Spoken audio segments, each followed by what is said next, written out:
On today's episode of Your Daily Pastas. AITA for refusing to let my stepmom and stepsister back into her house? Hey guys, so this is a bit of a long one, but I need to get this off my chest. So, some background. My mom died when I was 10. My dad remarried about a year later to Jill, who had a daughter, Emma, about a year younger than me. My dad was a great guy, and he genuinely tried to make us feel like a real family. He treated Emma and me equally and always did his best to keep everyone happy. Emma and I were a little awkward at first, but we started to figure it out and honestly felt like sisters before too long, and I actually really started to like having her around. Unfortunately, Jill wasn't on the same page.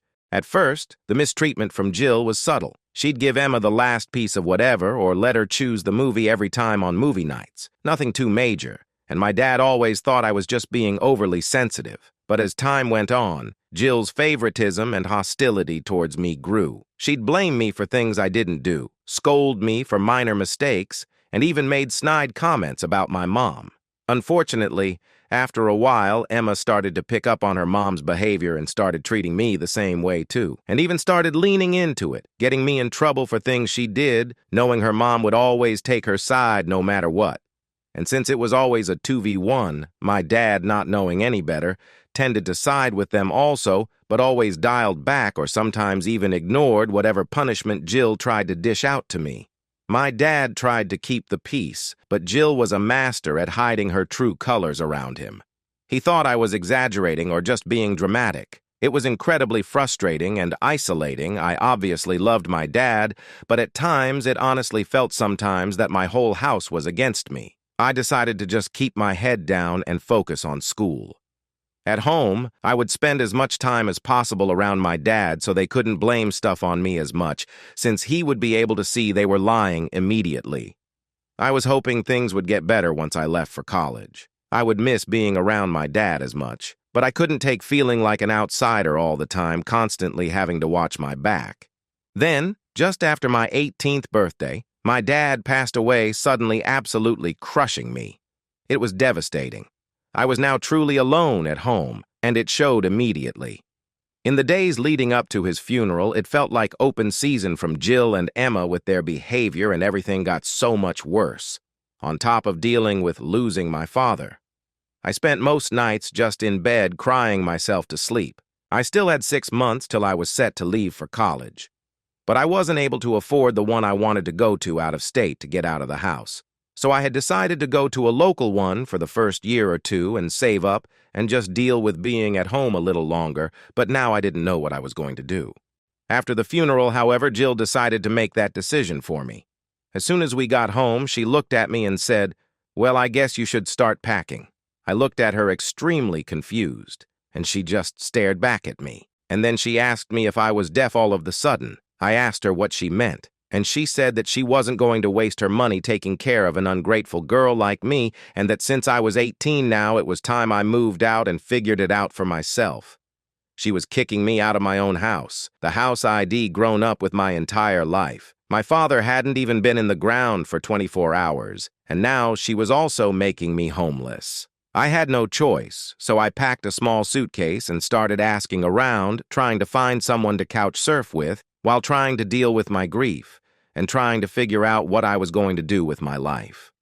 That evening, I got a phone call from my dad's attorney, Jim, about his will and asked if he could come by the house the following morning. I told him that Jill had kicked me out and that I was staying at a friend's, but I offered to come by his office instead. He kind of hummed on the phone and said that I definitely needed to come by as soon as possible. The following morning, I went to Jim's office and I was totally dumbfounded.